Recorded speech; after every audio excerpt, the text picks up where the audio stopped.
What is up, guys? Welcome back to the channel and to another Wrestling Games News Roundup, keeping you up to date on all the latest news, rumors, reports, and more when it comes to wrestling games. In today's episode, we got a lot to discuss when it comes to WWE 2K22 and AEW Games. So you guys know what to do. Make sure to hit those notifications, and if you haven't just yet, consider subscribing to vote for our channel for more wrestling content. To start off, I finally got my hands on the AEW Elite General Manager mobile game, and they ended up announcing that if you haven't gotten in just yet, they're gonna be adding 14.5k users before the end of the beta. Unfortunately though, the beta is coming to an end fairly quickly, as it is gonna be over this Friday on June 4th. If you guys got your hands on it, let me know your thoughts down in the comments below. I've just been diving into it and I do enjoy the simplicity of it. For the most part, the career right now is the full tutorial of the game, so if you get to jump into that, I recommend you trying that out first. Then there's all the game modes like challenges and also endless, which is where you just go week by week, and this is sort of like the real GM,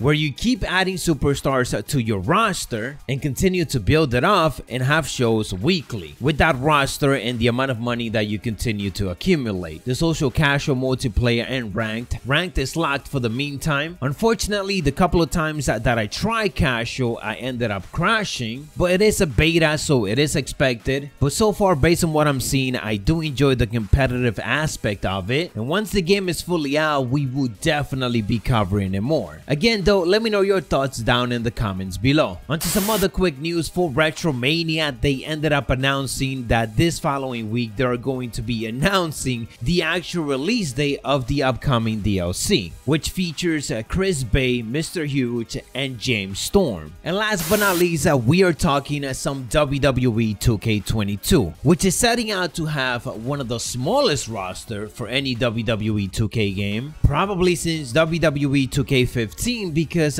unfortunately WWE continued to release and let go a lot of their superstars. A lot of fans are already asking if some of the recent releases will make it into WWE 2K22, and obviously there's no confirmation on it just yet, but it is very unlikely just because of how early we are onto the release of the game, meaning kind of giving the studio a bit more time to be able to remove these superstars even if they were already scanned. Obviously I want it to be different, but it is unlikely. Just this week, WWE ended up releasing Aleister Black, Lana, Buddy Murphy, Ruby Riott, Santana Garrett, and even Braun Strowman. The bigger shocker is probably Braun Strowman, who was a massive part of WWE 2K20 marketing due to him being part of the WWE 2K Originals DLC. Braun Strowman has also been a constant in the roster. He has been a main event level player for years now, so this release came out of nowhere. On top of that, this past weekend we had Mark Henry joining AEW. So much like the Big Show, Christian, Sting, and so on, the chances of him being part of the WWE 2K22 roster are probably less than 1%. As for the recent releases, I kind of feel like some of these superstars are gonna end up back in WWE, especially a guy like Braun Strowman, but if that return doesn't happen before the release of WWE 2K22, it is highly unlikely for him to end up being part of that default roster. The only chance and the only hope that we kind of have right here is for 2K to do what they did for WWE 2K Battlegrounds, where there were a lot of superstars being released right after WrestleMania, but surprisingly enough, they still managed to make it into the game. But we just don't know if that is the same approach that Visual Concepts is going to be taking for their simulation game, which is the main series, which is the one that WWE really go hard on it when it comes to approving the roster for the game. Again though, guys, I do want to emphasize that nothing has been confirmed just yet because we haven't gotten the official roster reveal, but I do gotta say that this is a bit concerning because every single month WWE continue to release a lot of superstars, and it feels like 2K is gonna have to go out of their way to give us some shockers into that roster. Maybe offer CM Punk Punk or AJ Lee or some other legends some extra money so that they could just be included into the game. They're gonna have to bring back some legends that we haven't seen in ages to fill out just all of these possible removed superstars, which the list continue to grow on a monthly basis. Anyways guys, that is all the latest that we got on this Wrestling Games news roundup. Let me know your thoughts down in the comments below. I will of course keep you up to date on everything, so make sure to turn on those notifications. I'll catch you on the next one, so stay savage.